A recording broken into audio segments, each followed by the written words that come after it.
All right, we are looking at futures higher across the board. 30 minutes until the start of the cash trade. I'm Matt Miller. I'm Sonali Basak. And I'm Katie Greifeld. Bloomberg Open Interest starts right now.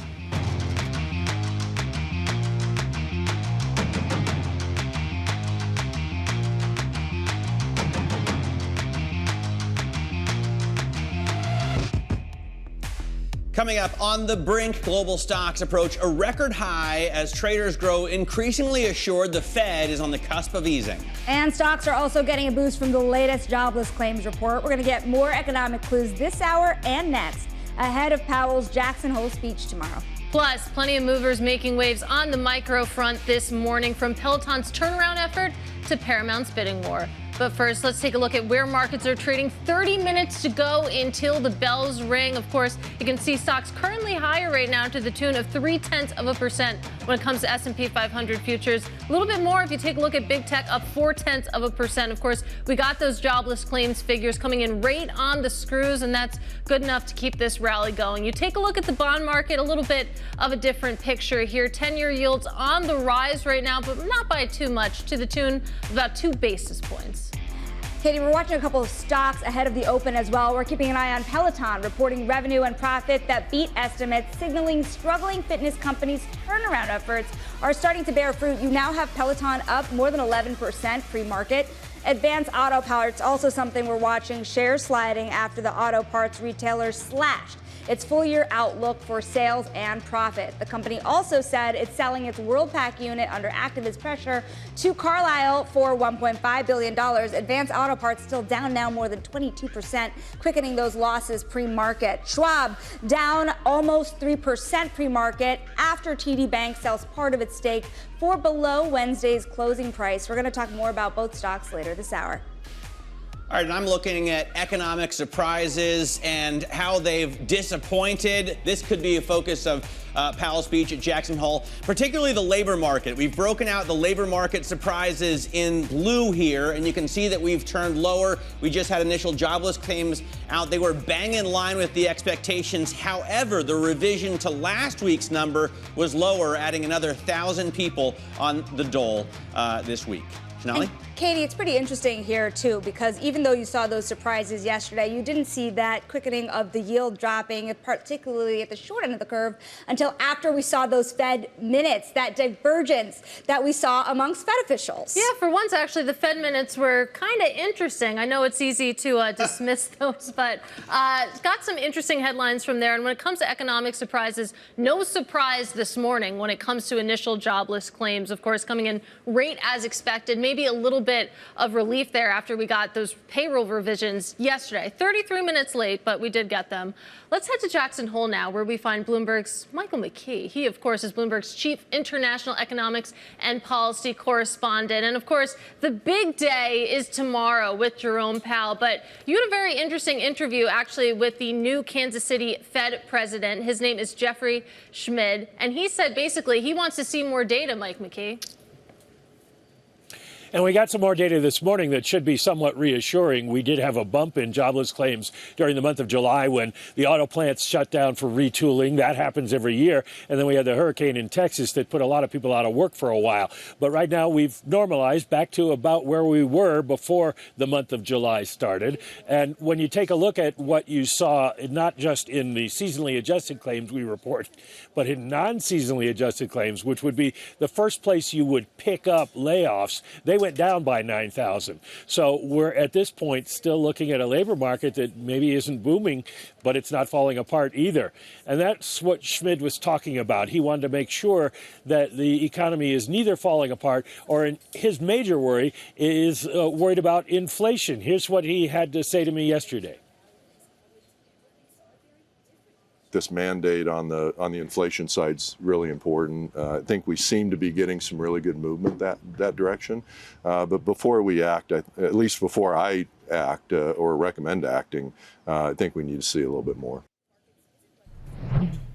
Interestingly, what Schmid was worried about is the quality of the data, and we certainly saw a big revision to the non-farm payroll numbers yesterday. And he says he would like to work for a more timely, better statistical performance by the United States and by the Fed. So that's going to be something to watch in future years. Michael, after the revision that we saw yesterday and the time it took the BLS to get that data out to everyone, giving it to a few banks early, is there talk out at Jackson Hole about, the BLS, the Labor Department, and the quality of their data? Not so much the quality. I mean, there is a complaint about the way the BLS handled the numbers yesterday. That seems to have been some sort of internal coordination mess up. The banks that got the numbers didn't get them because they broke an embargo. They got them because they didn't get the press release, so they called up and asked. And that's what we ended up at Bloomberg doing as well. And we really don't know why the numbers didn't come out immediately. There's always concern about the way you put together statistics, but the U.S. agencies, including the Department of Labor, are the gold standard around the world. And they can always improve, but there's no indication that there is anything specifically wrong with the numbers. And rejecting a certain candidate's views, there is definitely not any manipulation of the numbers. It's interesting. Between your most recent interview and Beth Hammack finally taking over in her post and being able to vote pretty soon as well, how does the composition of the Federal Reserve, particularly after we saw the last set of minutes and the dissents we've seen, really impact what you'll see in September? There's a case out there that we had yesterday from Diane Swank that divergence of opinion is good. That means that if they do that 50 basis point cut in September and have some dissent, that it might cool the market. Do you agree? I'm not sure. I think they will probably get a unanimous decision, but it may be close because you have some of the hawks like Jeff Schmid who still think that maybe it's too soon, but he's willing to be persuaded. Now, the interesting question about Beth Hammack is we don't know where she's going to fit on the hawk-dove spectrum yet, and she replaces Loretta Mester, who was a definite hawk. So do we lose one of the votes there and make it more likely that we get a rate cut? That's something we'll have to see after the meeting and see who votes which way.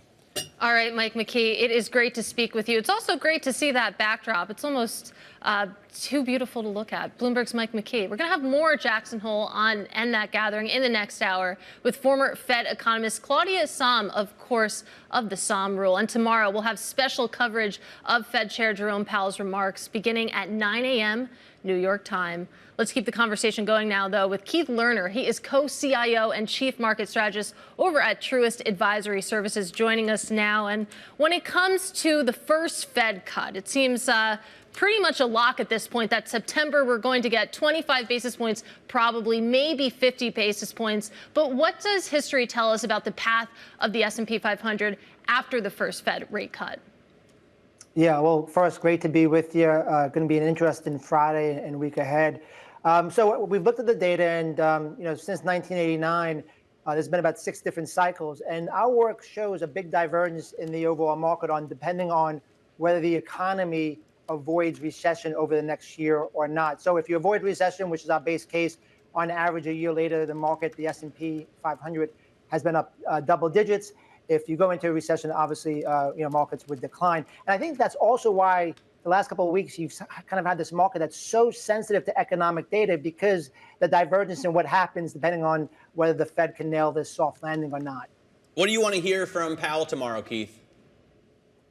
More just confirmation. I mean, the market, as you mentioned, we're pricing in 100% probability of a 25 basis point cut. I should say 75% that is going to be 25%, and then they're putting about 30% odds in the futures market of a 50 basis point. I think just saying that the balance of risk has shifted and there's more of a focus on the employment side and maybe a little bit less on inflation. If you look at their own numbers, their own projections, the unemployment rate today is already above where it was, where they projected to be at the end of next year.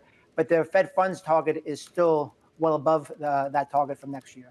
You know, it's interesting to see as well, before such a critical day tomorrow, Keith, you still have the S&P 500 and other major stock indices finding a lift. You have stocks near all-time highs, very close to hitting new records. How do you feel about where we are right now and the risk that underpins this market? Yeah, well, I would say just having such a V-ish recovery is somewhat surprising. I would say V-shaped recoveries have become actually somewhat more normal over the last couple of years. I think that's based on structure. But I think if you kind of take a step back of what happened, the market started to price in recession risk, and that's why we went down so quickly after that softer jobs number. And as we got data, whether it was from the retailers, whether it's from the initial jobless claims, it took that recession risk out. So I think we're almost back to where we are. I think we are in a bull market. You have to respect the underlying trend, which we still think is high over time. I guess the biggest challenge right now is that now that bar for positive surprises has now lifted again, right after as we move back. But I will say the breadth on this rebound has been very strong. We are seeing some broadening as well. So overall, again, our main point to our clients is stick with the primary trend, which is higher. We still expect that we'll probably see at least one or two more of these kind of corrective periods before year end, but more importantly, stick with that primary trend. Well, Keith, given that there are those question marks and those concerns out there about basically a recession coming on, of course, the traditional metrics that we all look at, the yield curve, the Sahm rule, et cetera, speak to there being a risk of recession. But what's recession proof in the stock market? If you are concerned that we could head into a downturn, where do you go? Again, not our base case, but if you are more concerned about a downturn than us, then the defensive areas of the market, you're actually starting to see better activity out of areas like staples, healthcare. We are overweight utilities, which tends to do better in a cooling economy. Also has a little bit of an AI play, so we are overweight there. And we also, broadening the conversation beyond the equity side. We've been focused on high quality fixed income. The good news is bonds are acting like bonds again. I mean, I will say after we've moved down, we went overweight duration when the 10-year was around 460. We actually downgraded duration more recently as yields are around 380. So I would say probably more neutral duration, but stick with high quality. And if you're concerned about a recession risk, high quality bonds should still do well on top of some alternative exposure as well. You are not concerned about a recession. In fact, you expect earnings to continue to grow from here. We had a fantastic Q2, and I know we're expecting a little bit of a drop in Q3 earnings. Here's a chart that Bloomberg Intelligence put together. The last four blocks there representing the last four blocks of 2025, the last 4 quarters, I should say, of 2025. Do you think we're getting a little ahead of ourselves? I mean, looking for 15% earnings acceleration in Q2 and Q4 next year? Yeah, no, I was just saying, I'm a risk manager, so I'm always worried. I mean, there's always a probability of recession, so we're watching the data, keeping an open mind. But I guess the way I would phrase it is our base case is not recession. Going to the earnings picture, we tend to focus less on the absolute numbers and more on the direction as far as the forward earning estimates, because what happens in between quarters, analyst estimates are always too high and they always come back down, and then you beat during the quarter as a whole. But I will say, if you look at the S&P 500, we're at 52-week highs on forward earning estimates. Same thing on technology. Where you're not seeing the follow through right now is on small and mid caps. You're seeing those kind of flatline. That's one of the reasons why we remain overweight U.S. large caps. It's interesting because you have people flocking towards large caps by and large, but at the same time, you've had people all year flocking towards gold, still holding cash. What are gold and cash in this environment? Is that just kind of underpinning here, Keith, the fears under the surface, or are they just good diversifiers? I think it's the latter. I think it's, for gold, as an example, we have a modest position in it. And more recently, even as we've gone risk on, gold has done well. Well, why is that? Well, I think it's two things. Interest rates have come down and the dollar has weakened. So it's a hedge against low interest rates, and it's also a hedge against dollar weakness. There's also central banks around the globe, starting to buy more and more gold. You've seen that from China. So it's also concerns about the fiscal situation we're in, not only in the U.S. and globally. I think cash. We downgraded cash back in April during the pullback in the equity market. I think cash will become less attractive as the Fed starts moving forward. But again, it also provides a little bit of dry powder. So again, you have a lot of cross currents. We're in an election year. There's a lot more stuff to expect as far as cross currents in the market as we move forward. But all in all, diversification still works. All right, Keith, great to get you on the show today. Thanks so much for joining us. Keith Lerner there of Truist advisory services. Another check on futures. We're looking at gains again today. So if we finish the day in the green, it'll be 10 out of the last 11 trading sessions we were up. Right now you can see the S&P futures up about 0.25%, NASDAQ 100 futures up about 0.4%. Let's get a look at some of the individual names moving ahead of the opening bell. For that, we go to Abigail Doolittle. Abby? Well, we have some more interesting tells on the state of the consumer. Take a look at the shares of Urban Outfitters plunging down about 15%. Now, they put up a big second quarter beat, but they're talking about a July-August slowdown. Some analysts worried that that's going to really crimp the growth of the second half and that they'll be forced to really promote discount in a big way to work through inventory. Now, another piece of today's slide could be the fact that the stock is up 136% into today from the 2022 low, plus there's a 7% bearish short interest. But let's connect it to a big box discount retailer, because BJ Wholesale Club, this stock is also down 5.7%. Similarly, they reaffirmed the full year view on the earnings side of $3.75 to $4 per share, but they're saying that they're thinking that they could trend to the bottom side of that. They're cautiously hinting around the consumer. So another interesting tell. And then if we round it out with Viking, this, of course, this cruise line, river cruise line, and also some ocean cruise line, they IPO'd earlier this year, still up a very healthy 50% from those lows, but down about 2%. They missed earnings in a big way. We'll be digging into this one more so. But again, a broad cross-section of the consumer, Sonali, none of it looking so great this morning. Another day in the consumer world. Abigail, we thank you so very much for your time. Now, coming up next, we're going to talk about TD Bank expecting to pay over $3 billion to settle U.S. cases as it continues to face headwinds and security probes from the government. More on that next. This is Bloomberg.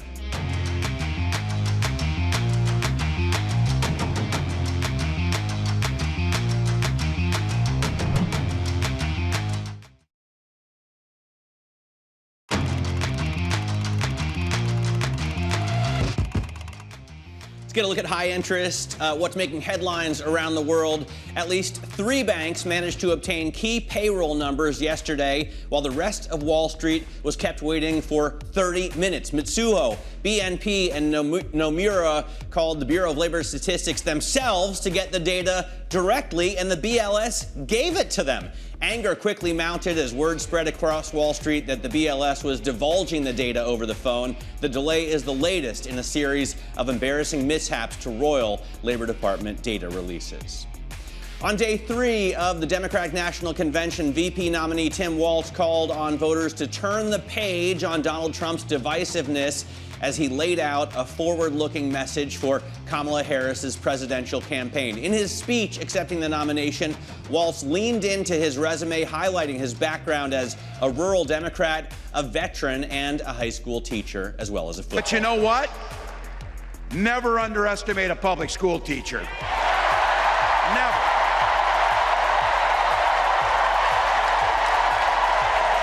I represented my neighbors in Congress for 12 years, and I learned an awful lot.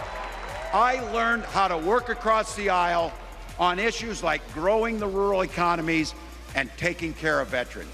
And I learned how to compromise without compromising my values. Tonight, Vice President Harris will get her turn to convince voters that she's the best choice for the White House. And TD Bank is setting aside $2.6 billion to cover fines it expects to pay for failures in its money laundering controls. Canada's second largest bank said the funding came from the sale of its stake in Charles Schwab, some of its stake in Charles Schwab. TD is under scrutiny for allegations that bank employees took bribes to help move money at branches in New York, New Jersey, and Florida. Katie? All right, let's take a quick check on futures right now, because still we're maintaining that momentum that we see in the pre-market. The S&P 500 up slightly, as too is the NASDAQ 100 up about 0.4%. Your small caps, you could say that's 0.1% higher. You could say it's unchanged. Let's look at what's moving underneath the markets right now, because that is more exciting. We're going to do that with Bloomberg's Jess Menton sitting to my left. What's going on with Snowflake? So that's a big thing to watch this morning, because when you're thinking about what's happening with software companies, if you look at its decline right now, actually down close to about 10% ahead of the opening bell. So this is on pace for its worst day actually since February. So when you are looking at this company, like I mentioned, software company gave a sales outlook that failed to reassure investors. And the big thing here, especially because we know these earnings can be backward looking. So product revenue is what's most important when you're looking at the key metrics now. So for the current quarter, they were estimating around $850 million and also between $855 million. So the midpoint range didn't come in quite where the consensus estimates were in the Bloomberg terminal. So that's why you are seeing that stock pressured right now. Interesting. Go ahead. No, please. Oh, no, I wanted to also talk about another end of this story, too, with Wolfspeed, because you have Wolfspeed here actually rising. Interestingly enough, they're lowering their CapEx. What are investors seeing? And usually when you hear that, because you want to hear companies about their CapEx, what happened there is basically to align more with demand. So right now, Piper Sandler actually pointed out how when you are looking at that, they're guiding down for the upcoming fiscal year about $200 million when you are looking at CapEx. But to put in perspective, even though we're seeing that stock, actually, if you're looking at this right now, too, still up maybe about close to 2% ahead of the opening bell. But this also, Katie was asking me about this. That is actually $2 billion market cap here, because she was asking me about what this company actually does. So it is a chip maker, but then it also actually, when you are thinking about specializing in finished chip type products, that's where companies go to it. But also this stock's down almost 70% year to date. So a lot of that has to do because of those concerns about what's happening with CapEx. But so you're seeing that stock supported right now, but still nonetheless has gotten pretty hammered this year. It also has the coolest ticker ever. It right? is Wolf, right? It's up there with Hog for Harley Davidson. I'm going to keep an eye on that That's one. right. Just Menton, thank you so much. Now, coming up, dining with benefits. We'll explore a new tie-up between Walmart and Burger King next in today's Social Climbers. This is Bloomberg.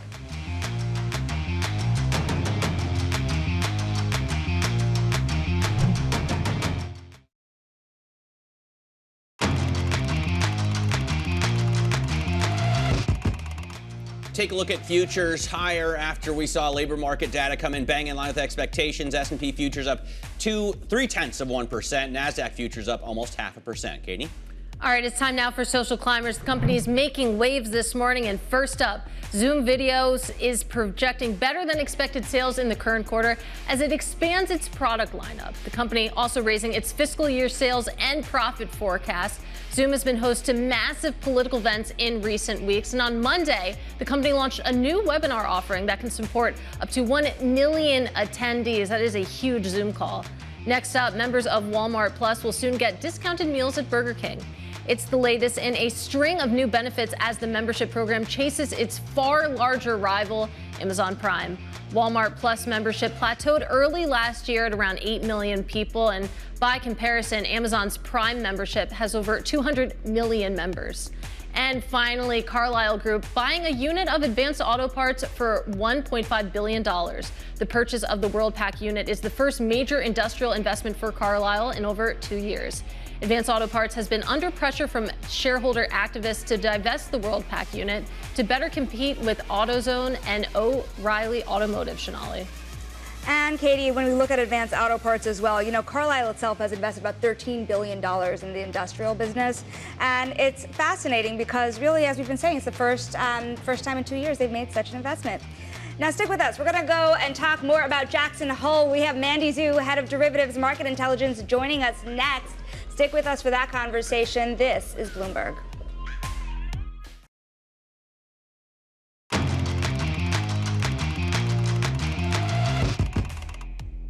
Just about 25 seconds ago until the start of the cash trade, and we have futures pointing higher.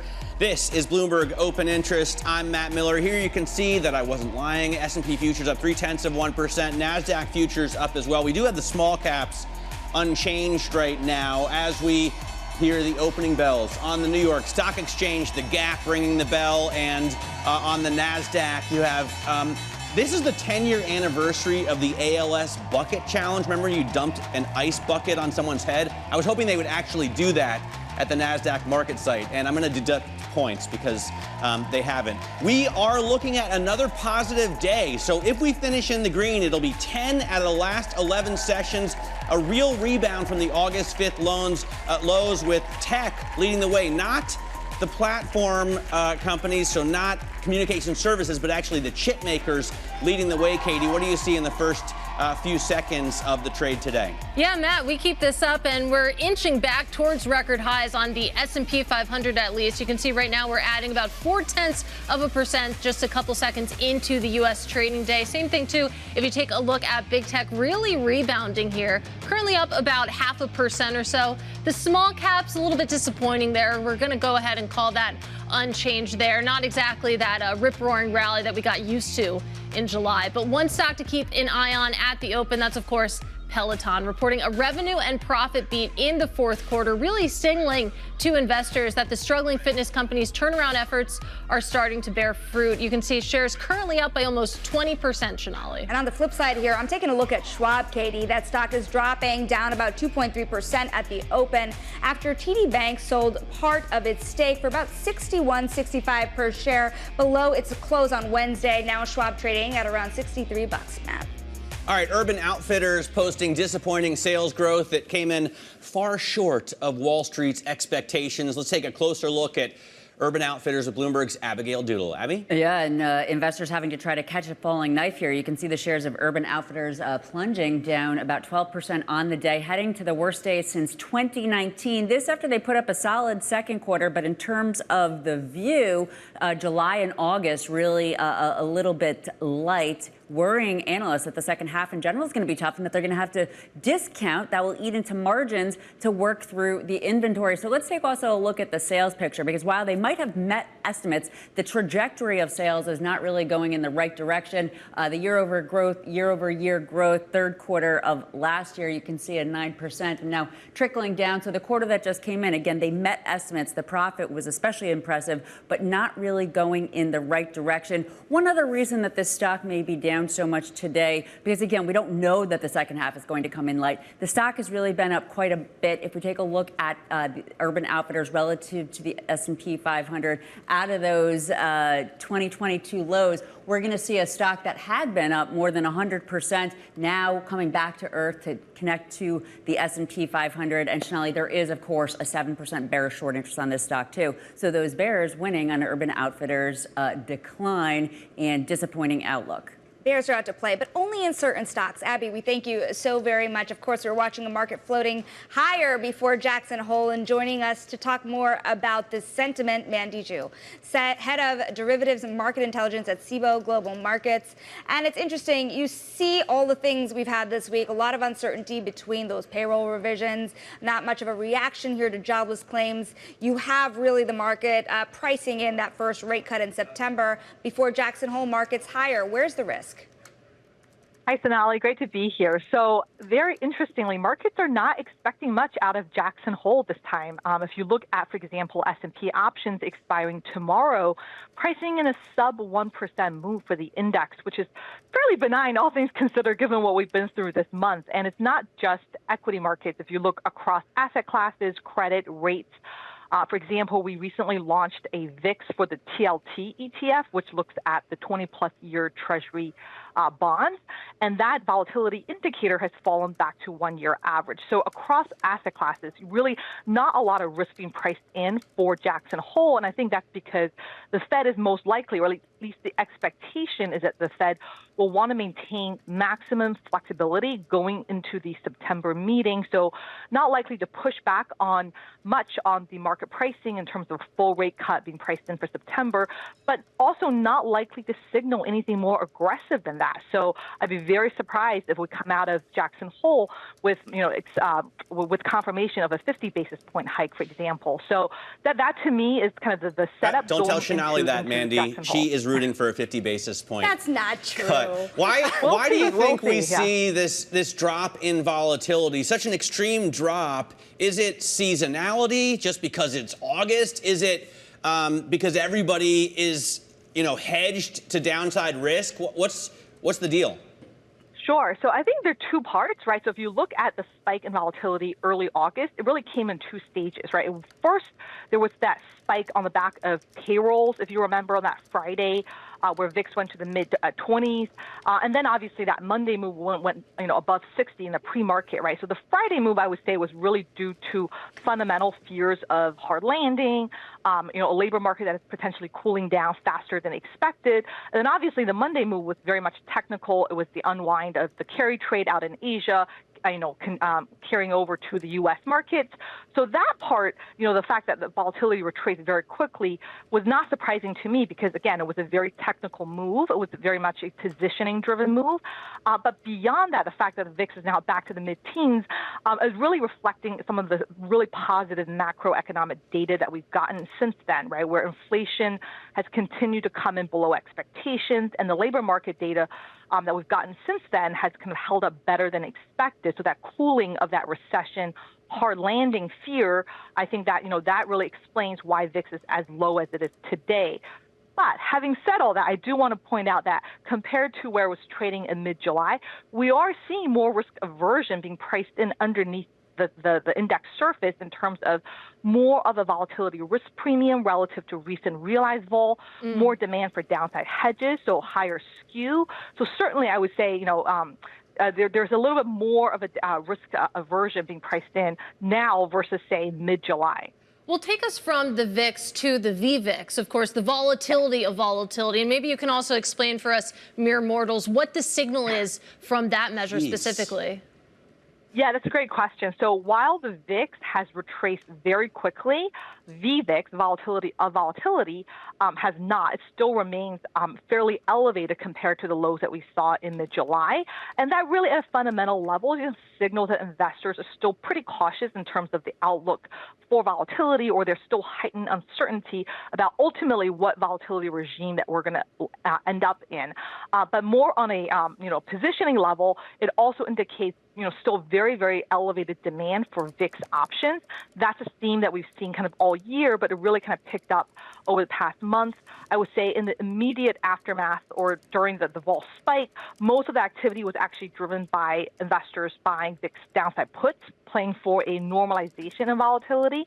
But in recent days, as the VIX has kind of gone below 15 again, fallen to really low levels, we've seen a very meaningful pickup in terms of demand for those upside calls. So, demand for downside, tail hedges, if you will. My mom was tuned in, and now I think her eyes have glazed over and she's turned the TV off. I have been extremely excited about the VVIX conversation, on the other hand. Yeah. By and large, what we're trying to get at, too, is the idea here that volatility has subsided, but it is not under the surface as calm as it looks. So, Mandy, if that's the case here, volatility only really means that things are swinging around, right? It doesn't tell you what direction they're going to swing in. You are brilliant when it comes to options markets. Are investors positioned more towards the downside or the upside as you head into this latter part of the year? That's a great point. And, I would say the bias kind of going into July and into the August sell-off, the focus was very much on upside risk in the market for investors. So that's something that we've highlighted, just how much of demand there was for call options this year, how much bullish sentiment was in the options market. That has shifted materially since then. So we've seen a repricing higher in skew, which is really the measure of demand for puts versus calls. So now I think there's a lot more demand, or at least a lot more awareness of the downside risk to markets, given that, the big sell-off that we had in early August. So we are seeing more demand, whether it's in the form of VIX upside calls or downside S&P puts. So exactly to your point, it doesn't tell you, the VIX itself doesn't tell you the directional bias, but if you look underneath the index surface, looking at the relative demand for puts versus calls of S&P options, you are seeing a material increase in the demand for downside puts right now. All this is above my head, but one of the things I do know from 25 years in these markets is that it should be stocks up, bonds down, or vice versa. And for the last few years, you've seen that correlation, stocks and bond yields, fall apart. Now it's coming back. Are we going to get back to normal in that sense, Mandy? That's a great question. That's something that's, really confounded a lot of multi-asset portfolio managers, right, in terms of the role of holding bonds in a multi-asset portfolio, the lack of diversification benefit that you were getting, in the past 2 years. In my view, we are going to get a more normal equity bond correlation as the focus shifts away from inflation towards labor market, towards recession risk. That historically has always been the catalyst for more traditional positive equity rate correlation, negative equity bond correlation. And certainly right now what we're seeing is that correlation hitting a one-year extreme on the back of kind of resurgent, hard landing fears. So I think, even if we don't get a hard landing, I think as a focus from the Fed, as the Fed signals that it's shifting its focus away from inflation towards the labor market, we are going to get a more normalized equity bond correlation dynamic. Mandy, if that's the case, I'd love to get your take on what that means for basically this entire cottage industry of fund products that have sprung up to kind of replace bonds. You think about some of these buffer ETFs, some of these option income ETFs that have kind of filled the void for a lot of people in terms of the roles that bonds traditionally play. If they work. If they work. Well, so far, I mean, if you look over the past year or so, that's definitely how people have been using them. I'm curious to hear your thoughts. Yeah, sure. So I think you can come at it two angles. Obviously, part of the interest is driven by, a desire for fixed income replacement, given that fixed income, wasn't really, being a diversifier in your portfolio. But you think about going forward, if the Fed is going to cut rates to help support economic growth, then the yield that you're getting in fixed income is also going to go down. So maybe it returns as more of a diversifying asset, but then the yield component is going to go down. So I think the interest in enhancing yield, enhancing income is still going to be strong, and people are still going to look to options as one way to enhance income in their portfolio. So I'm not expecting a dramatic shift, but certainly we'll keep an eye on in terms of, are we seeing shifts in terms of the flows to those option income ETFs? But in my view, even as the economic cycle turns and the correlation goes back to normal, the absolute yield in fixed income as it goes down, people are still going to be interested in using equity options as potential yield enhancer for their portfolio. All right, Mandy, always great to speak with you. Really appreciate your time. That, of course, is Mandy Zhu of Cboe Global Markets. Now, coming up, Peloton reports revenue and profit that beat analyst expectations, signaling that the struggling fitness company's turnaround efforts are starting to bear fruit. That conversation up next. This is Bloomberg.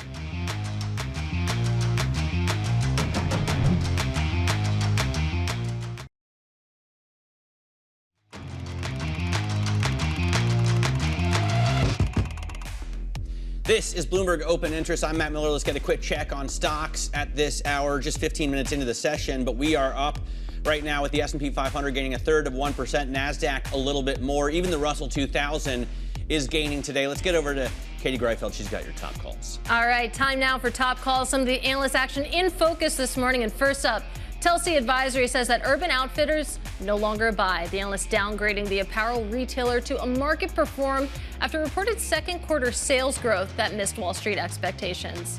Next up, Piper Sandler says that it's time to buy Estee Lauder, raising the beauty company to overweight. The analyst says that the stock's valuation is more reasonable compared to its peers and says that the CEO change will allow for a fresh start. And finally, Citi says that TJX companies no longer a buy. The analyst cutting its recommendation on the off-price retailer to neutral on valuation concerns. Sonali. And one stock to watch, Katie, Peloton. You've been watching it all morning, reporting revenue and profit that beat amid a tough turnaround effort and a search for a new CEO. Joining us now is Bloomberg media analyst Geetha Ranganathan. And if you think about the long road that Peloton has been riding down here, what do you think about the new path it has ahead of it? It looks like there's some optimism finally coming back to this stock. Yeah, definitely, Sonali. I mean, definitely an encouraging fiscal fourth quarter print. I think the problem with Peloton so far is that they've been trying to do too many things at once. So they've been chasing subscriber growth while also trying to cut costs. And that really has not worked out. So what we've really seen now is kind of this optimization on profitability with strong cost discipline. And that's really paying off. We saw that in a pretty solid fourth quarter print. But more importantly is the guidance for fiscal 2025, where the adjusted EBITDA forecast from the company is almost twice that of consensus estimates. And that's really because they're cutting down on marketing spend and they're really focusing on right-sizing the cost base of the company. And that's really bearing fruit at this point. You look at this stock over the longer term, Geetha, and it was trading for more than $160 at one point. Okay, that was during the lockdown. Everybody was on the bike. but now it's less than $4. What's your take on the fair value of Peloton in a normal world where we're free to leave our homes? Yeah, that's a really, really good question, Matt. And I think the problem with Peloton is, despite the results this morning and the solid earnings kind of forecast, the problem with this company, and it's always kind of been the problem, is the lack of sustainable demand. The visibility on the top line is extremely limited. And the company kind of spoke to this, right? They spoke about, not being able to get new subscriber growth. The connected fitness market, while Peloton is obviously the leader in the connected fitness market, has a very, very strong brand. They've kind of tapped out at about 3 million subscribers. And the problem for them is not just not having new subscriber growth, it's that they're actually churning. They're losing their existing subscribers. So in the most recent quarter, they lost 75,000 subscribers. They're guiding to losing over 250,000 subscribers in fiscal, 2025. So, as we kind of look at valuation and you look at this company longer term, I'm not really sure there's a sustainable path when it comes to demand. And so while they would have short-term, a short-term profit bump, maybe even short-term positive free cash flow, as we kind of map out the long-term path, the strategic direction still remains unclear. Remember also, they're still searching for a new CEO. So there are a lot of lingering questions with this company.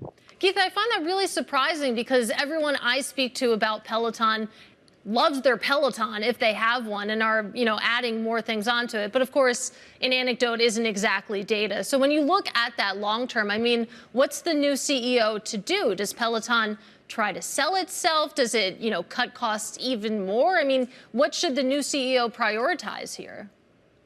Yeah, Katie, it's a lot of different things that they're probably going to have to do. They're probably going to have to get into new modalities, and they talked about that a little bit. So they're principally known as a cardio company. Bike has really been their main product. They've introduced a treadmill that, of course, hasn't really taken off.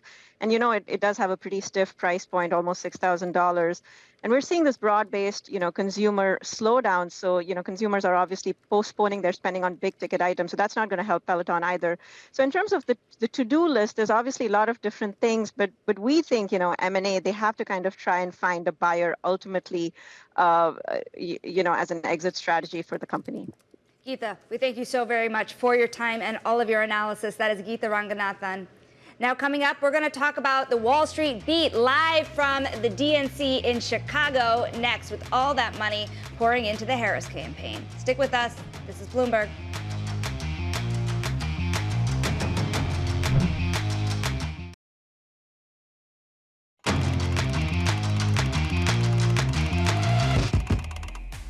This is Bloomberg Open Interest. Let's take a check on markets right now. Of course, 23 minutes into the trading day, we're still green, just so though. You take a look at the S&P 500, currently up about 0.2%. Big tech as well, up about 0.3%. That small cap rally that we had been watching, it's fizzled. You can see the Russell 2000 currently down about 0.3%, Sonali. And Katie, it's time now for the Wall Street beat, because big money has poured into the Harris campaign, yet leaders in finance feel mixed about the impact of Kamala Harris's potential policies when it comes to the economy. Here with more is Bloomberg's Amanda Gordon in Chicago at the DNC, and a lot of big names have been there. Amanda, you've seen Ray McGuire of Lazard there, Tom Nides of Blackstone. At the end of the day, some of these large firms are really worried about things like rent control, about taxation, particularly when it comes to carried interest. What are you hearing out there? Well, we saw the fundraising numbers come in from the FEC yesterday, and there's a huge amount of enthusiasm since Kamala Harris became the top of the ticket. And there are a lot of people who've been sitting on the sidelines who know what Trump is, know less about Kamala Harris. And so at this point, they're very eager to hear what details she might offer in the coming days, especially tonight when she speaks to the convention. And I'll just say one thing, having been on the floor the past couple of nights, when you walk into the hall and Stevie Wonder is performing or John Legend, you tend to forget those issues of taxation or carried interest, and you're hearing a message. And I think right now the campaign is very focused on what they believe is an inclusive message that will reach well beyond Wall Street, where she needs the votes in those battleground states to win this election. So in terms of, the taxes, the economics issue, and Trump said his name was mentioned 270 times, and they only talked about the economy 12 times. Not that you can take his numbers that seriously, but are they talking about taxing unrealized gains? Are they talking about raising the capital gains taxes? They're not talking about that. They're talking about the energy that they feel in this convention all week. They're talking about dancing with Octavia Spencer in the suites. Hey, Amanda, really quickly here, too. How do you feel about what might shape up and how quickly it might shape up the rumor mill around who she might pick for Treasury Secretary and other major posts?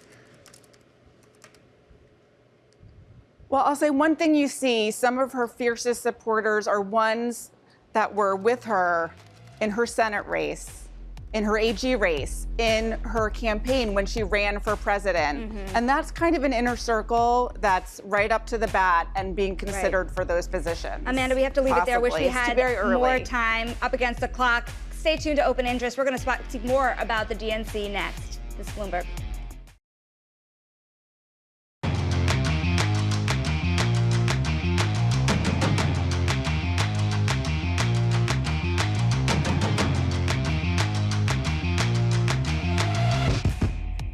We are 30 minutes into the trading day. Welcome to Bloomberg Open Interest. I'm Matt Miller. I'm Sonali Basak. And I'm Katie Greifeld. Let's get a check of these markets right now. About 30 minutes into the U.S. trading day. Green on the screen, not by any great measure, though. The S&P 500 up 0.2%, 0.3% on the NASDAQ 100. Of course, we got, as expected, initial jobless claims readings this morning. Of course, maybe a little bit of relief in the market that it wasn't anything too unexpected. You can see the 10-year yield in the Treasury market currently higher by about 3 basis points, Sonali. And we're going to watch some movers at the top of this hour as well. Peloton reporting revenue and profit that beat estimates, signaling the company's turnaround efforts are starting to bear fruit. We're also watching Advanced Auto Parts just sliding after slashing its full-year outlook. The company also said it's selling its WorldPac unit to Carlyle for more than $1.5 billion. And Urban Outfitters sinking on disappointing sales growth. Both Advanced Auto Parts down 16.7% now. Urban Outfitters sliding 11%, Matt. We got existing home sales data out, and it's actually a tick better than expected. If you look at the absolute number, 3.95 million versus the 3.94 million that we were expecting, and the revisions are a little bit higher at 3.90 versus the prior number of 3.89. We did get also, in terms of the percentage, bang in line at 1.3% for July, but the revisions, the drop of 5.1% was better than a drop of 5.4%. So most of the data that we're getting, if you type ECSU, you can see the Economic Surprise Index on the Bloomberg, and it continues to be to the downside. This, however, I don't know how much it matters, is slightly to the upside. There is a little bit of movement, though, in the housing market. We can at least take that away. And that, for a lot of people, is good news, Chanel. I mean, that you think about the impact of higher rates, where they've had the most, the biggest splash. It feels like the housing market has to be right up there. Yeah, it keeps the floor on prices as well, doesn't it? And something interesting, you have had that drift in yields higher today ahead of Jackson Hole. So after a tough week of economic data, you are starting to finally see some stability. Some stability, of course, and a lot of focus on the labor market. And on that point, let's get more insight now from Claudia Sahm. She is former Fed economist and chief economist at New Century Advisors. She developed, of course, the Sahm rule for dating the beginning of recessions. Claudia, I'm sure you've heard of that one, and I'm sure we're going to get to it. But I actually want to go back to 24 hours ago when we were waiting with bated breath for the revisions of those payrolls figures, and it was 33 minutes late. And then in those 33 minutes, of course, reporting has uncovered that there were certain banks and hedge funds calling up the BLS and getting told the numbers over the phone. And we were speaking a little bit in the commercial break how there's been a string of snafus for the BLS. When you add them all together, do you think that that bureau has started to lose some credibility? The Bureau of Labor Statistics is being asked to do a Herculean job of, I mean, they're both our inflation statistics and our employment, among many other ones. These are so important always, and particularly right now, and their budgets get cut. They don't get the expansions that they need in terms of staff. So the message here should be, if this is such an important resource, and it is, we should be putting, there should be federal support for more support for that agency. Now, it does nothing to excuse these kind of lapses. Like this absolutely, they're an agency, they got to get this right, and this has been a problem. And then the last thing I would say is, the Fed bears some responsibility in all of this. They have turned us into a hyper data driven world. Really, markets were on pins and needles over a QCEW preliminary revision. Like they just, so you've set up an environment that I think has changed and really raised the stakes, and the BLS hasn't been given the opportunity to the resources to up their game to meet those stakes. So it's not a good situation. Does the Fed also need to do more, Claudia, than a 25 basis point cut? Because the labor market is weakening, and as we saw yesterday, it's not nearly as strong as we thought it was for the last year. The Sahm rule has been triggered, which I know you've said, rules are meant to be broken. It doesn't mean we're in a recession now. Nonetheless, maybe it is an indicator that we need more than just a single 25 basis point cut. There's absolutely a case for a 50 basis point cut, particularly if you think July would have been the time to start with 25. Maybe you just got a little bit of a slow start. You can't entirely ding the Fed for information and data it did not have at the time. Particularly, I think these bigger, revisions looking backwards. The U.S. labor market had been slowing more than what had been thought over that entire time. And so that, recalibrating, right? So 50 basis point isn't necessarily a mistake. It's like we're going to recalibrate to get back on track. I think it's appropriate. I think the Fed, in terms of being so like every single data release was going to determine, as opposed to, hey, what's the direction we're traveling here? Like, where's the forecast? Like, I think they should have been cutting sooner. But, that's in the past. But to the point that in July, you made this point online that several officials saw that case for cutting at that July meeting, and that meeting was 2 days before the July employment report. You also look at the minutes saying that a majority of participants had said the risk to the employment goal had increased. Also, again, before that latest employment report. So how much risk now is there, Claudia, to the job market, now that we know what we know now? I think it's in this place of we're passing the labor market is strong. I do not expect Jay Powell to say that again on Friday. The labor market is not strong. It is weakening. And then it is this question of the trade-off. Like, we are in a space of trade-off. Do you need this weakening to get inflation down? If you do, then that could be then you could still go forward with it, right? Inflation is not back to target yet. Or if you're saying, no, this has gone too far. And honestly, the relevant jobs report for what the Fed does in September is not the next jobs report. It's the one we get 6 months from now. And so we don't get to have that one when they cut in September, right? They really have to forecast about the momentum where things are headed. And you don't, their mandate is maximum employment. It's not no recession. Right. So the bar here is they should be looking for no less weakening in labor markets than is absolutely necessary to get inflation down. And I think the balance has now shifted. And I think we'll probably hear some of that from them. The balance is shifting towards we got to shore up the employment mandate. It's going too far in terms of weakness. And it's a great point, too, that it's not next month's jobs report. It's the one in 6 months that, we really care about. But if you think about the ones that we've had in the past couple of months and where we stand right now in the labor market, it just feels like there's a lot of different cross currents right now. Of course, you think about the tick up in prime age labor force participation. You think about the impact of immigration, what that means for the U.S. labor force. How are you weighing out those different factors, and where does that leave you on how strong this labor market actually is right now? Right. So it is absolutely clear that one needs to pull on as many different possible angles of the labor market data. The unemployment rate is not going to be sufficient. Payrolls are not enough. Employment, so really pulling all these pieces together. The stories are complicated. And for the Fed's decision making, they really are in a risk management stage. And then it's about telling the scenarios. How could this go to a more negative scenario? How could this be, we just keep gradually moving along. Gradual rate cuts make sense. Inflation, and then there are some inflation scenarios that one should be paying attention to as well. So it's a really complicated picture. I think that's one. It gives me pause when it gets tough to tell the story with the data. That is likely a time when things are shifting around under the surface. Because if things were all moving in a very sensible way, all the indicators would kind of line up. So we are at a moment where the risks are elevated of pushing one way or the other. But we're not in a crisis scenario at the moment, that's very encouraging too. Claudia, Mickey Bowman has pointed out that immigration has helped the labor pool grow, and that has brought down wage pressures. If we're already clamping down at the border more than we have been for the past 4 years, and President Trump wants to export 15 million illegal aliens who are also likely 15 million workers, right? If we get that immigration constrained, do we start to get wage pressures again pushing on inflation? Well, the labor supply story, there are a lot of pieces to it. Immigration is certainly an aspect of it. It takes some time for people coming into the country to fully integrate into the labor market. So it's not like this is going to turn on a dime in terms of our labor market.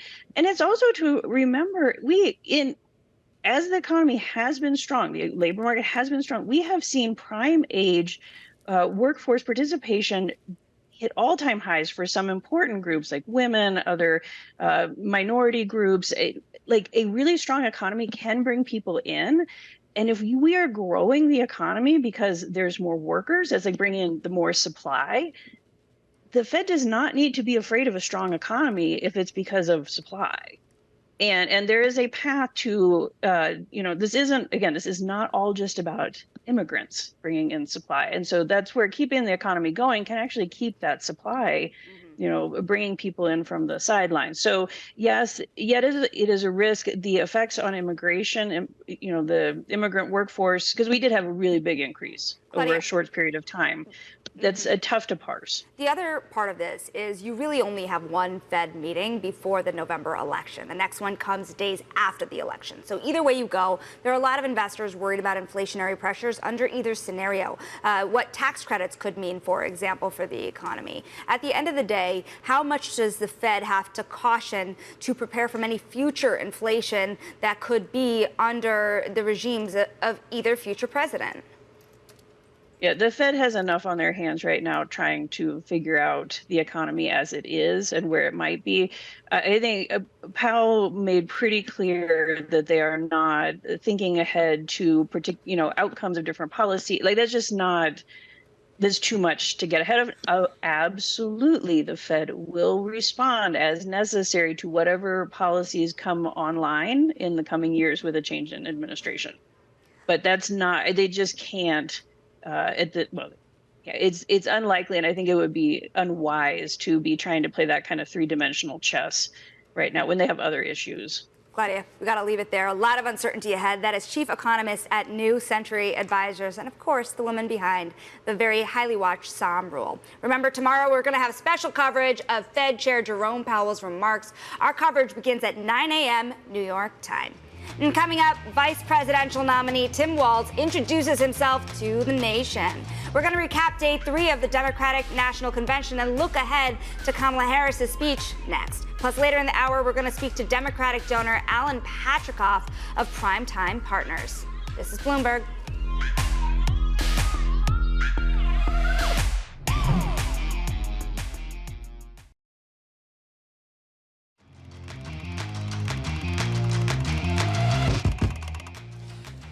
This is High Interest to look at what's making headlines around the world. Thailand is now the first country in Asia to detect new mutated strains of the monkeypox virus. The patient is a European male who arrived in Bangkok last week from Africa. Tourism-reliant Thailand said it will tighten surveillance and screening measures at all of its international entry points. The new Mpox, as it's known, strain has been spreading across several African countries and is reported to have killed more than 500 people in the Democratic Republic of Congo. Canada's 2 largest railways have shut down after failed union talks, putting a major strain on North American supply chains. Over 9,000 employees at Canadian National Railway and Canadian Pacific Kansas City were locked out after a deadline passed without an agreement on a new contract. And independent presidential candidate Robert F. Kennedy Jr. is closer to dropping out of the presidential race. He's expected to endorse Trump and announce his path forward tomorrow. Kennedy's departure from the race would end one of the more bizarre and surprisingly durable third-party presidential bids in modern American history. Well, sticking with politics, it's the final day of the Democratic National Convention in Chicago. And last night, we heard from Minnesota Governor Tim Walz, former President Clinton, and Oprah Winfrey. It's the honor of my life to accept your nomination for Vice President of the United States. When Kamala Harris is president, every day will begin with you. Kamala Harris is going to cut your taxes. If you're getting squeezed by prescription drug prices, Kamala Harris is going to take on Big Pharma. Kamala Harris will work to solve our problems, seize our opportunities, ease our fears. If you're hoping to buy a home, Kamala Harris is going to help make it more affordable. We're going to be teaching our daughters and sons about how this child of an Indian mother and a Jamaican father grew up to become the 47th President of the United States. Let's get the latest now from Chicago, where Bloomberg's chief political correspondent, Annmarie Hordern, joins us now. And, of course, we have the big one tonight when Kamala Harris finally takes the stage. But let's talk about Tim Walz a little bit more. Of course, he's the governor of Minnesota. And prior to being announced as Harris's running mate, not a lot of people in the country knew who he was. This was his most high-profile introduction to the voting base yet. How did it go? Yeah, well, he kept it very short. I think maybe he was trying to, given how long some of these nights have gone, trying to make a little bit of prime time on the East Coast. And he introduced himself to the American people, talked about the fact that where he comes from, you know, very small high school, 400 people in his town. He's a gun owner. He is a veteran. He ran for Congress. He has a very moderate voting record in Congress. Before then, of course, he became governor of Minnesota, where he's moved starkly to the left. So he's trying to introduce himself to the American people and really wanted to hit home also this idea about reproductive rights, talking about the fact that his family had some challenges with fertility as they were trying to grow themselves. And then after we got to know a little bit more about him, he went into really being the hype man for Kamala Harris. This is a guy who the Democrats have now been calling Coach Walz, and he's basically looks like his role in this election is going to be the constant pep talks. And he was the individual that started to cast Donald Trump and J.D. Vance as, quote, weird, that has really caught on with a lot of Democrats here. So he introduced himself yesterday. He really was hyping up the crowd for this evening, and we will hear from Kamala Harris. This is an important moment for her. We cannot deny this is very historic, and we have to say it's an entire mood change than what we were expecting just a month ago in terms of Harris now taking the top of the ticket and that torch passed on Monday from Joe Biden to Kamala Harris. Clear eyes, full heart, can't lose. Annmarie, you know, the other conversation you had there that I'm really interested in is with Pennsylvania Governor Josh Shapiro, who was someone who could have been on her ticket with her. A lot of people out there wondering what it means for him not to be on the ticket, about her relationship to Pennsylvania. Was it a slight to him? What did he say to you?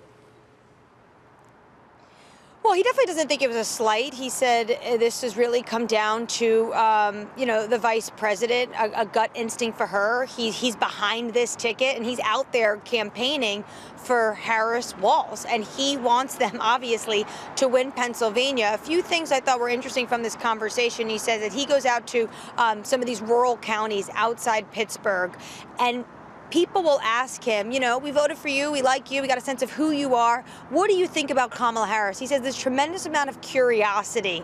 And right now, as they have this sprint, 75 days till November 5th, even earlier, if you're voting in Pennsylvania by mail-in ballot, you can start to cast your vote just a week after the first debate between Trump and Harris. He says there's all this curiosity. So they have this moment now, and he thinks that's a good thing, not for Trump to try to really identify who she is, but the Democratic Party. And then we also asked about the authenticity of Kamala Harris, given she's flip-flopped, as I think a number of journalists would call it, on a number of positions, most notably for Pennsylvania on fracking. And he doesn't call it that. He thinks that, you know, things change, context changes, and he wants to see a leader who's able to, even though potentially there'll be criticism about it, change their mind and position when given new facts. Annmarie, thanks very much. Bloomberg's Annmarie Hordern, our chief political correspondent, joining us in Chicago at the DNC. Still ahead, snowflake falling like a stone. We'll tell you why in Social Climbers next. This is Bloomberg.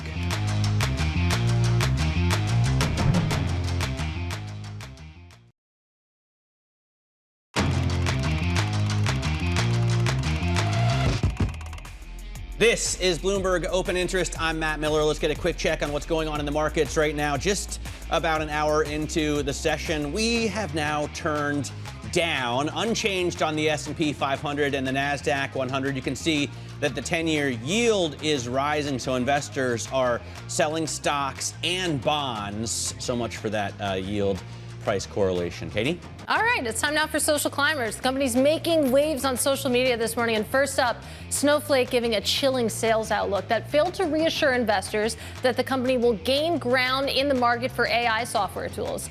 Remember, in May, the cloud computing company announced that some of its clients, including AT&T and Ticketmaster, had their Snowflake accounts breached as part of a hacking campaign. Next up, Edgar Bronfman Jr. said to be raising his takeover bid to $6 billion. Earlier this week, he made a $4.3 billion offer for control of the entertainment conglomerate. Paramount had already accepted an offer from Skydance, but has now extended by 15 days that deadline to consider other offers.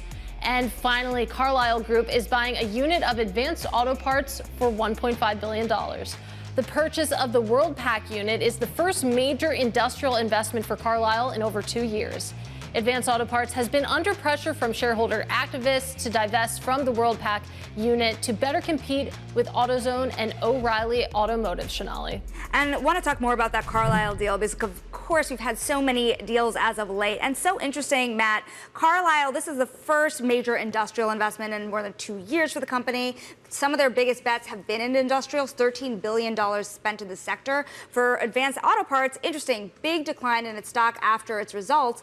But fascinating is they've actually faced an activist investor for months that have been wanting them to do this. So they're not feeling the benefit of that stock relief. Maybe the stock would have been down more, though, had they not sold this. Right. The concern is that they aren't compensating, I guess, their employees enough to keep up with AutoZone and O'Reilly. But this is interesting, selling off a unit that gets rid of OEM parts so Advanced Auto Parts can focus on its own brands. Also interesting that private equity is doing more and more big deals, right? This isn't, you know, a huge $1.5 billion, but we're seeing, did you see the note Sonali sent around this morning?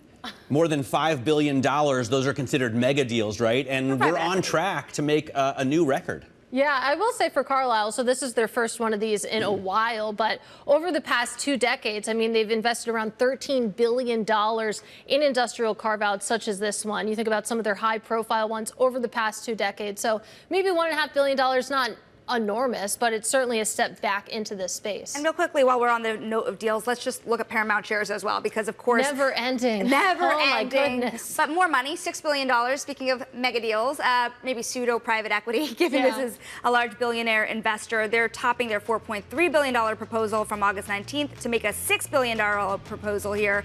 Does it change the game? It might. You have Paramount really moving back their deadline here to at least review this deal. All right, we'll see if this one ever gets done. But coming up, we get a health check on the fitness industry. We're going to do that with Jim Rowley. He is the CEO of Crunch Fitness. That conversation up next. This is Bloomberg.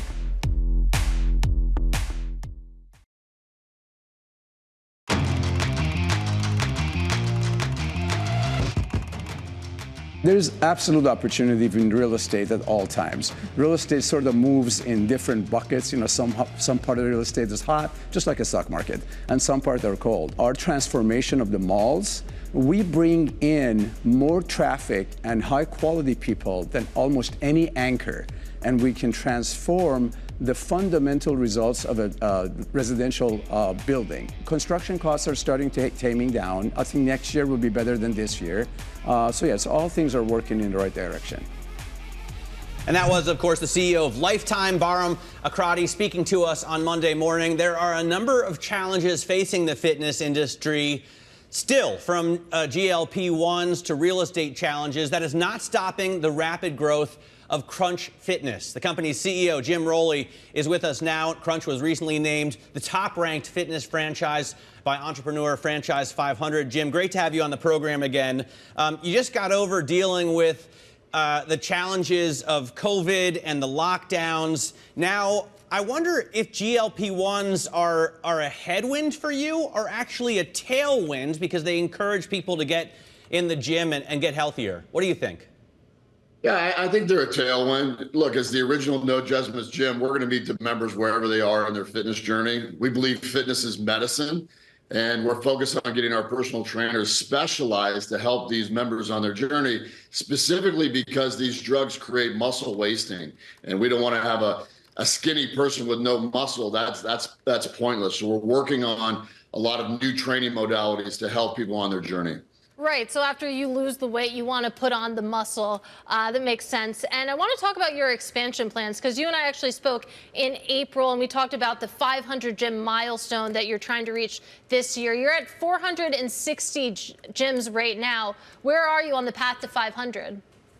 I think we're going to blow through 500 this year, and we'll be north of 3 million members as well. So the momentum has continued. Our teams are incredible. Our franchise owners are having one of the best years that we've ever seen as a franchise company. And our members are young, strong, and social, and they spend money on fitness, and they're incredibly welcome at Crunch, and we're happy to have them.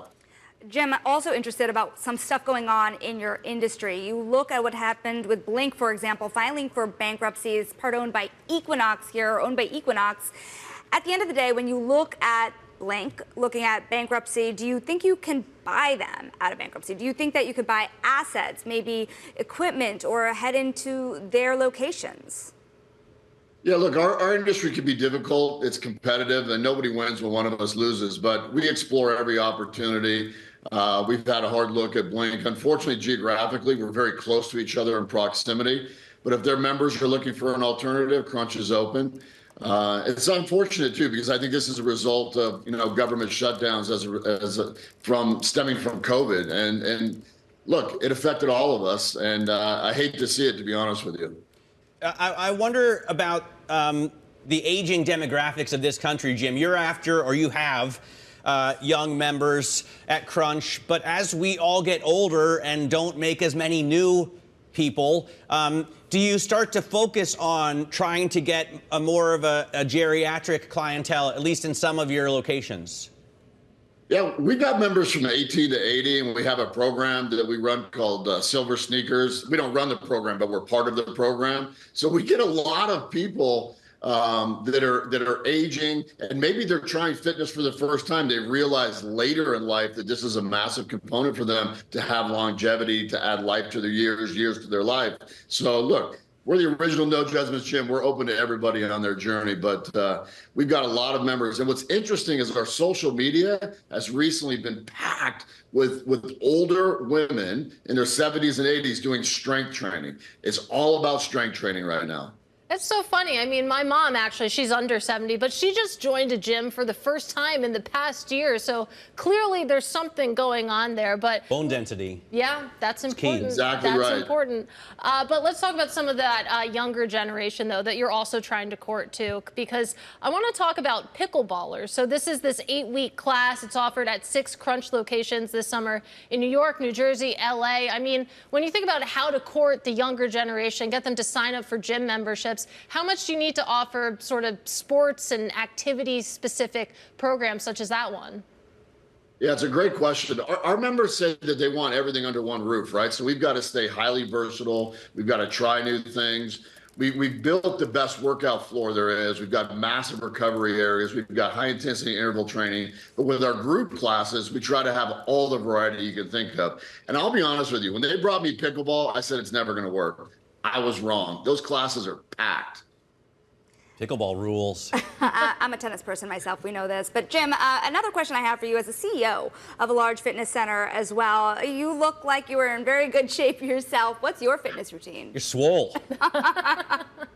First of all, thank you very much. As soon as this is over, I'll be going to my gym. But I'm a weight trainer. I've been a weight trainer since I was probably 14 or 15, and now I'm 57, still hitting the weights. They're not as heavy as they used to be, but I still do that. But I do Pilates twice a week here in town as well. You and me both, Jim. I also do Pilates, but I obviously, I don't know, I'm lacking in the muscle department. But in any case, you're a runner. I am a runner. Yeah. It doesn't exactly lend itself to having gigantic muscles. But let's talk a little bit more about those expansion plans. We talked about the 500 gym milestone. It sounds like you're well on your way there to surpass that.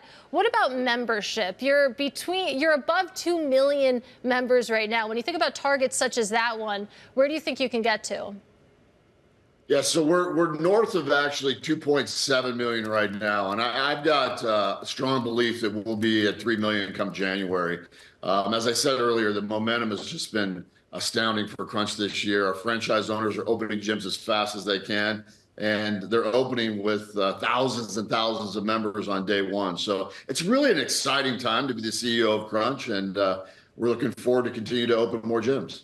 All right, Jim, really enjoyed this conversation. Appreciate you taking the time. That is Jim Rowley of Crunch Fitness. Let's get a check on these markets right now, or rather, let's take a beat. Well, I just wanted to, I got those new pickleballs. You did, from Bahram the other day. We watched that pretty viral online. Did it? It did. People really love your pickleball video. They like props, too. Props are always good for TV. I've been taking them to pickleball the last 3 nights, and they really do. I don't want to editorialize too much, right? They say they don't make a lot of money on this product, so it's not. They really do work better. They're so much more consistent. They're so much more precise. The less you want GLP drugs. What do you feel? Because you talk about it a lot. Yeah. No, my problem is I still go home and just down a pint of Haagen-Dazs after pickleball. So I need to find some way. I can't do it with willpower because I'm weak, as you know. I need to find some way to get rid of the sugar. We've got to iron out this routine somehow. We're going to continue to work on that one, but we probably should look at markets right now. We're an hour into the session, and stocks have turned negative a little bit here. Let's talk to Bloomberg's Abigail Doolittle. Yeah, lots of flip-flopping on the day, Katie. Very small moves below average volume, more than 30% below the already anemic recent volume. And you can see over the last few days, this has been this story, moves higher and lower. Yesterday, we ended higher. Tuesday, we ended lower. Today, it's unclear. Right now, a gain of ever so slight amount. Now, beneath the surface, though, there are some movers to take a look at, starting to the upside, creating this bull-bear tug-of-war. Zoom up 12% nearly, the best day since 2022. They beat, boosted,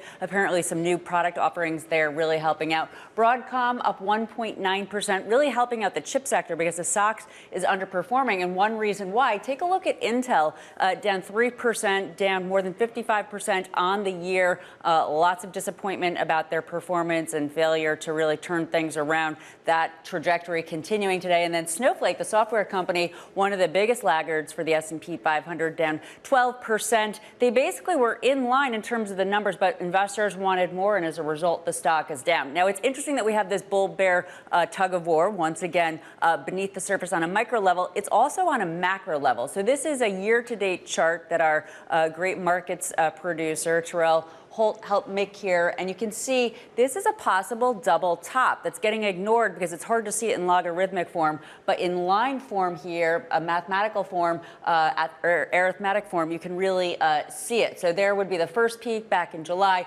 Here's the possible second peak. Right now, it's the possibility of a perfect double top because the second peak is less than the first, telling you that the current buyers, they have less enthusiasm than they did back there. If we showed the RSI back here overbought, it's not here, also supporting that idea, but it doesn't confirm until it goes all the way down. And something we should note, Katie, we have this interesting tension because at the same time, the S&P 500 super close to its last high. We just don't know whether or not the bulls are going to pull the index forward or if we're going to see that move down. There's probably slight factors pointing to the downside, but it needs to happen before we know that that is, in fact, the case. Yeah, big time. That's the big question, of course, whether we peak, we plateau, or we keep climbing. Bloomberg. And yes. Do you look at charts in log or in arithmetic form?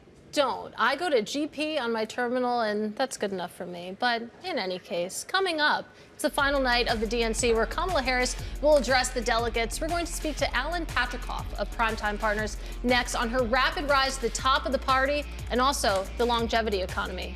That conversation coming up next. This is Bloomberg.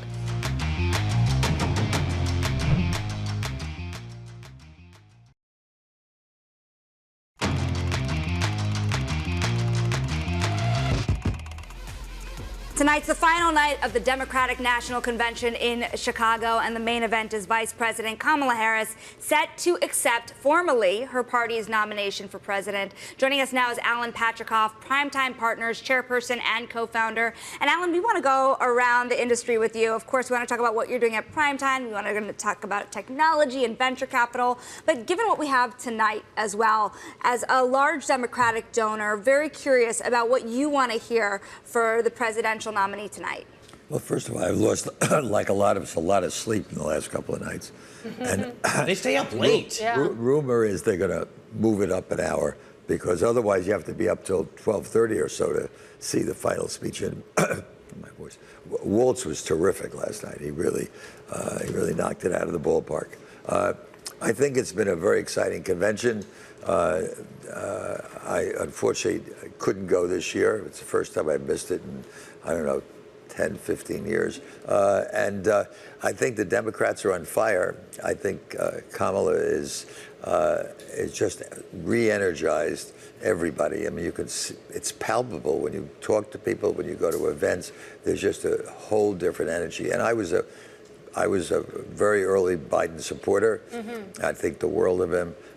But Kamala has just lit the whole party on fire, and together with Waltz, I mean, this is one vice president who you're going to hear a lot from. He is not going to be sitting in the corner. It always helps when you talk only about spending money and don't say anything about paying for it, right? But I have read that the Harris-Waltz ticket would go forward with Biden's plans to raise the corporate tax to 28%. They want to raise capital gains tax to 44%, and then even tax unrealized gains at 25% for those with over 100 million in assets. Don't those taxation plans seem a little bit aggressive to you? Well, first of all, I can't possibly envision them taxing assets. I think that's an unrealistic approach, certainly for this country, but it's been tried before, and it's very hard to implement. But I'm in a high tax bracket. I mean, I can't deny that. But I think that there needs to be more income equality in this country. And I think to have given the tax breaks that were given by Donald Trump, and they were given primarily to people who benefited or people in the higher bracket, including myself. I don't think it's unrealistic to talk about increasing rates. And the rates they're going to go up are not, as it's been made very clear, it's not for the middle class. In fact, just the opposite. It's going to be in the higher income levels. And I don't think that's unrealistic. And I think there are a lot of programs that have to be undertaken that this new administration will do. I think it's going to be a very exciting 4 years, honestly. Well, it's really interesting to hear your perspective on some of the economic policies, because there's plenty of people in your tax bracket who are very concerned about taxes. And as such, we've seen them really throw their support behind Donald Trump. And to that point, you mentioned that you were an Even early... Mark Andreessen. Yeah. I mean, what is going on when Mark Andreessen comes out publicly supporting Trump? I wrote an op-ed 2 months ago, not 2 weeks ago, 2 months ago, that did not get accepted. And everything I said in there is exactly what's being said every day. The guys on the West Coast primarily, but there's some on the East Coast, it's selfishness. It's not thinking about the country. It's thinking about their own pocketbook. Their focus is on crypto. Their focus is on 232. Their focus is on their personal pocketbook in terms of tax rates. And part of it is the carried interest, which I am a prime beneficiary, and I have said that carried interest is ordinary income for the last 10 years, and it never gets passed. But it's a very selfish approach that they have taken, and I can't see any other rationale for this, including Mark Andreessen and Mark Zuckerberg and a whole bunch of others that have all of a sudden become become Trump or Republican supporters. Well, Shame on them. Have you put your own pocketbook behind the Harris campaign? Yes. Of course. Okay. I mean, of course. I mean, I'm not a major contributor, but I certainly have given to. I gave to Biden on several occasions. I met Joe Biden in a hotel room.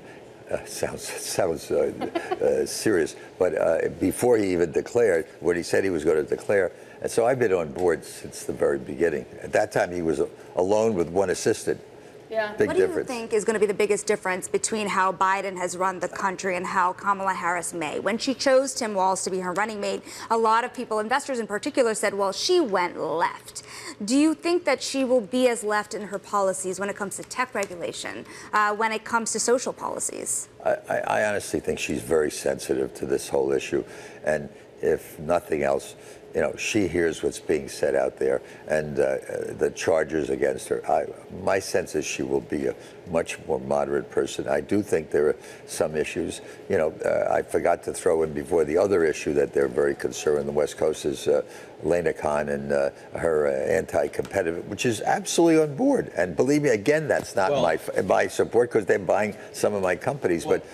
Well, this is what Andreessen, this is the reason he gives for supporting Trump. He says it's because he's worried that overregulation, especially on AI, is going to cripple the U.S. in its fight against China. Well, now you bring up another subject, which is AI. Right. I mean, what has been introduced and which Trump would reverse or cancel is some intelligent discipline into this new technology, which no one knows fully. Least of all me, what the implications will be long range of AI. It is so ubiquitous that having intelligent moderation makes sense. Let's talk about Primetime. Yeah, I want to, but one more question on Lena Khan and regulation. I want to get to it for sure. But I just want to ask about how you think the administration should deal with Google, or regulators should deal with Google, because it's such a giant monopoly and so pervasive in all of our lives, right? Should it be broken up like Ma Bell style? What worries me, and I've said it on this program on Bloomberg 2 or 3 years ago, is the thing that concerns me is we all get this when we get this link that says accept or don't accept, and we allow or don't allow, and we unfortunately always feel if we don't allow, they're going to do something to us. So we press allow. They collect all this data. I'm sure you've been a victim, or whatever you want to say. If you mention the word audio, the next day you know, or next hour, you're going to get an ad for some new audio equipment. And I think the ability to take that data and make it available to everybody on an equal basis would solve a lot of the problems. So it's the monopoly of data that they're picking up from YouTube, from Google itself, and obviously this extends to Facebook and everyone else. And if they could take the data sets and make it available to everyone, I think that would be level the playing field and might in some way accomplish. Well, I'm really interested to see what ads I get on my phone after this conversation, given that it's on the desk. Let's talk about Lifetime. Great idea. Primetime, Lifetime. I was thinking about the gyms. Primetime. So the focus of Primetime, you're going to redefine how we age, improve the quality of living for older adults. That's the mission statement. Walk us through some of your portfolio companies. I mean, where are you finding the most opportunities, and in what areas of the longevity economy? You know, people don't realize that the fastest growing part of the population is people over 60. It's not people under 18. There'll be more people over 60 than under 18 by the next 10 years. So it's the fastest growing part of the population with the most money to spend. So they're doing everything. You know, there are so many things they need. Caregiving, of course, comes up first and foremost. Second is detection of diseases. We have a company called Isaac Health, which attempts to detect over television, or over video or over voice, degradations in terms of voice that may be affecting your neurological issues. We have another company called Kintsugi on the West Coast that does the same thing to determine depression.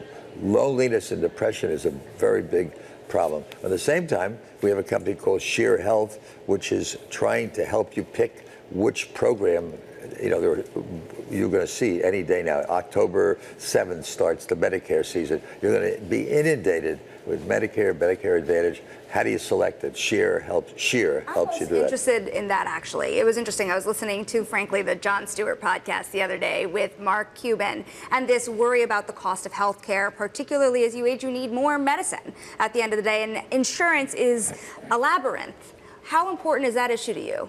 It's extremely important. I mean, Sheer helps to monitor your costs you're getting from your health care. I maybe misspoke.